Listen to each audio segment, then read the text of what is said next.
In this video, I'm going to show you how to bypass a signer in BambooHR.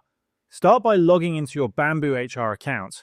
Once you're in, navigate to the Reports option located in the left-hand side menu of your screen. Inside the Reports section, find the Signed Documents option and click on it. This will display a list of all your signed document templates. Now click on the specific document where you need to bypass a signer. There can be many reasons for doing this. For instance, if you sent a signature request to all employees in your organization, but one of them is on vacation, unavailable, or has left the company. In such situations, instead of waiting indefinitely, you can bypass that signer to keep the process moving. To do this, find the person whose signature you want to skip. At the end of their name bar, you'll see an icon representing Skip Request.